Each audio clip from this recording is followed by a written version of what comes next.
Hello, welcome to my YouTube video. Today we will talk about how to save your money. Okay, across all personal finance websites, magazine, and book, wherever you list to a big wig guru or consult with a finance advisor, the most common advice you are born to hear is save your money. It not because another things you should sit on a pile of cash and never touch it, but because it is impossible to achieve any major milestone without saving money ahead of time.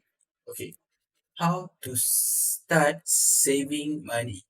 It never the wrong time to begin working toward your saving goals, but you knowing how and where to start can be the most challenging part. Saving money now affords you new opportunity in the future. It's never too late to put some money aside in a high yield saving account. Okay, start by budget. The first step is understanding where your money is currently going and finding areas where you can trim the fats by making a budget and sticking to it. Some people prefer going old school by actually opening up their bank statements and manually writing out each purchase or tracking them on the spreadsheets and then comparing the total to their monthly after tax income. Another option is to get high tech by using an automated financial tracking service like Mint or you need a budget YNAB, where you can link your checking accounts and credit cards to your budgets so that every purchase you make is automatically counted. Budgeting is great first step towards saving more money. But what your ultimate plan for the money you are saved and how you can motivate yourself to be diligent and save more.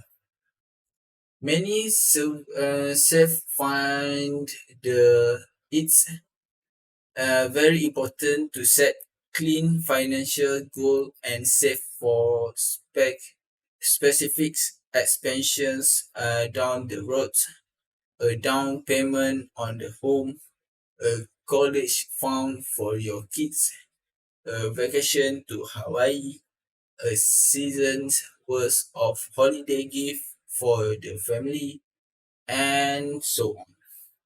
You have to ask yourself what you are saving for and when it is money going to be drawn on.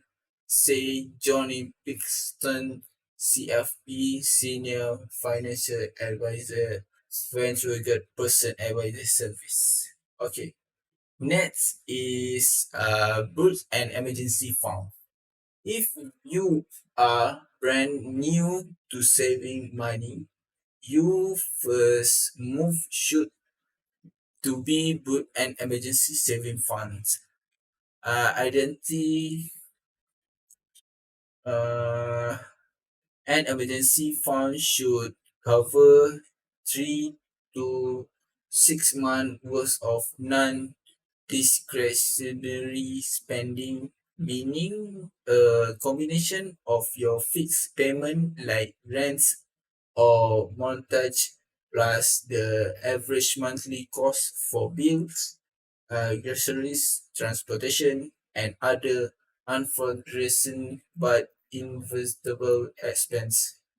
Basically, to the total cost of all your needs and none your what you want. As for the to put that money, a high yield saving account is your best option because the interest that occur is typically higher than the normal bank account.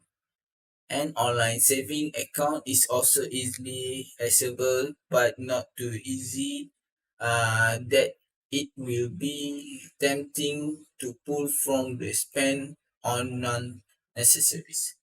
A great option is Alice High Yield Saving Account, which pay 0.6% as November 2020, has no monthly service fee, and it's completely online, which can help you avoid temptation to pull out any cash impulsively. Okay, your goal should be put around 10% of each payment into emergency fund until it's fully funded. But any amount higher than zero is good.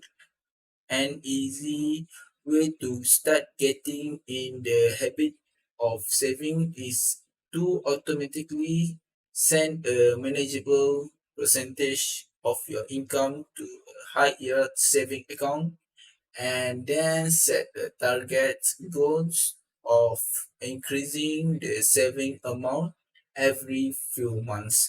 For example, you should rotate 3% of your monthly income into a saving account, then increase to 6% in the 3 months, and then up to 10% 3 months after that. Of course, depending on your income and budgets, you might be able consistently saving more than 10% and put up your emergency fund more quickly. Okay. An emergency fund is an essential part for everyone financial plan. Okay. Next is save your retirement. Do you work for full time? If so, it likely you have access to an employment sponsored retirement plan. Usually, a 401k funded their pre-tax dollar or Roth 401k fund with a post-tax dollars. If you are not currently contributing, you should basically be giving away free money. That's because in many instances, employee will offer a 401k match up a certainly percentage. The average was around 4.7% as of last year, meaning that if you deposit at least 4.7% of your payment into your 401k, your employer will also deposit an amount equivalent to 4.7% of your payment as well. Maxing around your employer's match is an easy way to multiply your money and save your retirement. Two-thirds of American with average 401k match doesn't take full advantage of that match, says Pilkington. Okay, that's all for me for this video. Thank you very much.